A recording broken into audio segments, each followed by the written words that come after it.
नमस्कार। मैं आपका वेंकी चौहान एक बार फिर स्वागत करता हूं अपने इस यूट्यूब चैनल ग्रामीण हेल्प वेंकी चौहान में। उम्मीद है दोस्तों कि आप सभी मित्र लोग अच्छे होंगे और दोस्तों स्वस्थ होंगे।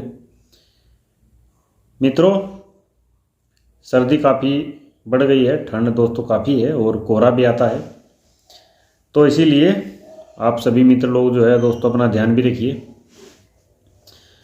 तो दोस्तों, हम लोगों की जो चर्चा है वो आरटी अधिनियम की जो धारा 13 है उस पर चल रही थी। धारा जो 13 है दोस्तों, उसमें बताया गया है पदावधि और सेवा शर्तें, यानी कि जो दोस्तों मुख्य सूचना आयुक्त हैं और जो राज्य के सूचना आयुक्त है उनकी जो पद की जो अवधि है कितने दिन के लिए है, कैसे किया जाएगा, और जो उनकी सेवा है 5 साल की, 5 साल के लिए नियुक्त किया जाता है, तो वो 5 साल की सेवा के दौरान क्या शर्तें रहेंगी, क्या नियम रहेगा उनके लिए, वो सारी बातें जो है दोस्तों इस आरटी अधिनियम की जो धारा 13 है इसमें उनको डिफाइन किया गया है, मतलब उनको बताया गया है। अब दोस्तों केवल धारा 13 को पढ़ देना ये पर्याप्त नहीं है, क्योंकि धारा जो 13 है इसके जो दोस्तों सब सेक्शन है यानी कि जो उपधारा है उनको आपको सभी को समझना पड़ेगा, यानी कि पूरा आपको जो है उसको पढ़ना पड़ेगा। अब मैंने आपको कल दोस्तों धारा 3 के बारे में इसके बता दिया था, धारा 2 और 3 के बारे में।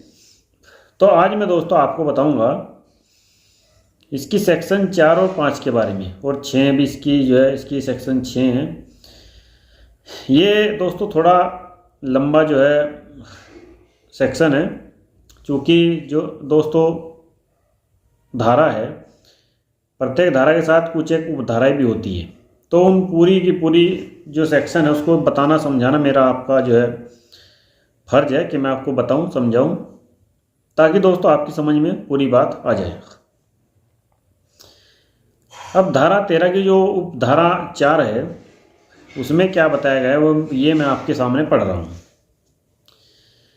मुख्य सूचना आयुक्त या कोई सूचना आयुक्त, मुख्य सूचना आयुक्त दोस्तों या फिर कोई भी सूचना आयुक्त किसी भी समय राष्ट्रपति को संबोधित अपने हस्ताक्षर सहित लेख द्वारा अपना पद त्याग सकेगा।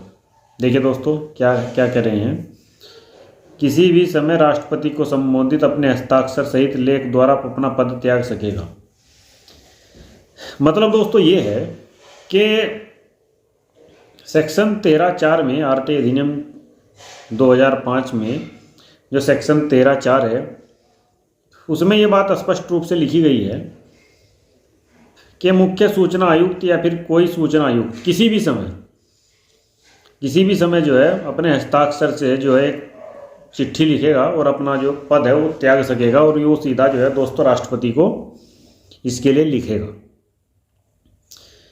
अब इसमें दोस्तों इसलिए ये सेक्शन 13(4) लाया गया है कि ताकि कभी ऐसा लगता है दोस्तों यदि किसी भी सूचना आयुक्त को या फिर मुख्य सूचना आयुक्त को कि उनके जो गरिमा है उनको कहीं ना कहीं परेशानी हो रही है या फिर सिस्टम की काफ़ी सारी दोस्तों नाकामी होती है और कई तरह की बातें होती है, तो यदि इस तरह की बात किसी भी सूचना आयुक्त को लगती है या फिर वो अपनी स्वेच्छा से छोड़ना चाहते हैं, तो दोस्तों वो जो है सेक्शन 13(4) के तहत राष्ट्रपति को अपने हस्ताक्षर सहित और जो है पत्र लिखकर दोस्तों किसी भी समय अपने पद से जो है त्याग कर सकते हैं, यानी कि पद को छोड़ सकते हैं, पद मुक्त हो जाएंगे।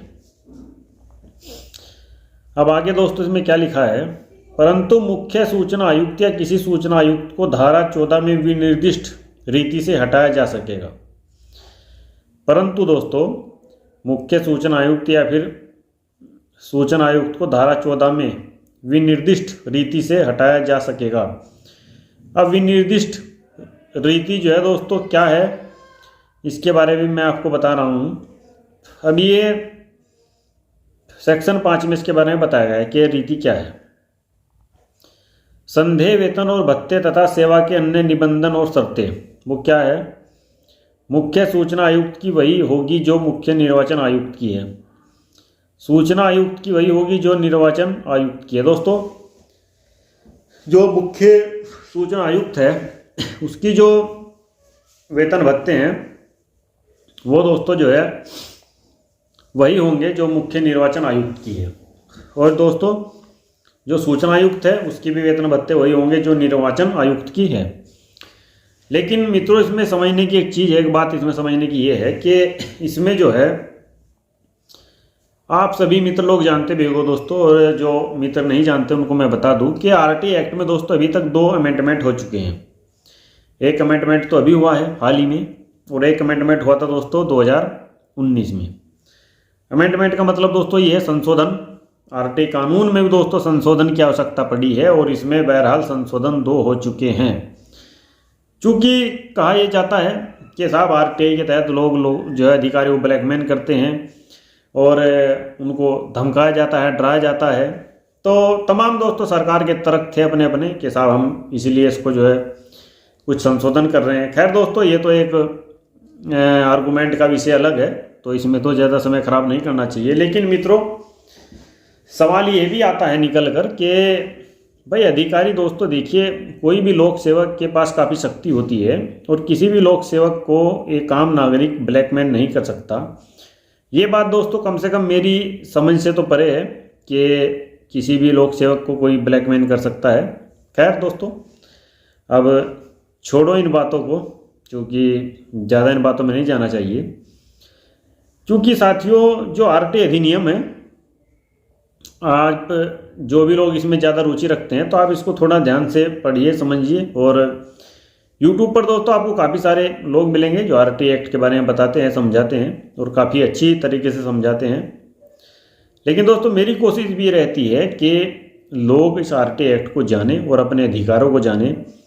क्योंकि दोस्तों मैंने ज़्यादातर देखा है कि आज जो पब्लिक की जो स्थिति है, लोगों को दोस्तों जिस तरह से सरकारी डिपार्टमेंट के चक्कर काटने पड़ते हैं, लोग परेशान रहते हैं। एक एप्लीकेशन अगर उन्होंने कहीं दी है किसी समस्या के लिए, तो उस एप्लीकेशन का पता ये नहीं होता दोस्तों उनको कि वो एप्लीकेशन गई कहाँ। वो एप्लीकेशन जो है उसको ज़मीन निकल गई या फिर आसमान निकल गया या फिर कहीं फाइलों में ही दब कर रह गई या फिर कहीं डस्टबिन में गई और जलकर राख हो गई।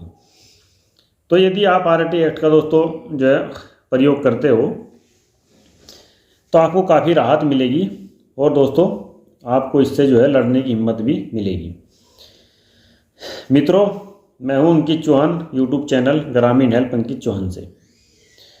और दोस्तों आज के लिए इतना ही। मैं आपसे फिर चर्चा करूंगा इस सेक्शन 13 के बारे में ही। इसके जो सब सेक्शन 6 हैं और इसका 1-2 पैराग्राफ और रह गए दोस्तों, इसके बारे में आपको फिर दूसरे वीडियो में बताऊँगा। वीडियो दोस्तों यदि अच्छा लगा हो तो मेरा हमेशा की तरह आपसे फिर वही एक आग्रह रहता है कि आप मेरे वीडियो को दोस्तों जो है शेयर कर दीजिए और चैनल को दोस्तों आप हमारे ज़्यादा से ज़्यादा सब्सक्राइब कीजिए। मैं फिर मिलता हूँ मित्रों आपसे किसी दूसरे वीडियो में, तब तक के लिए सादर नमस्कार।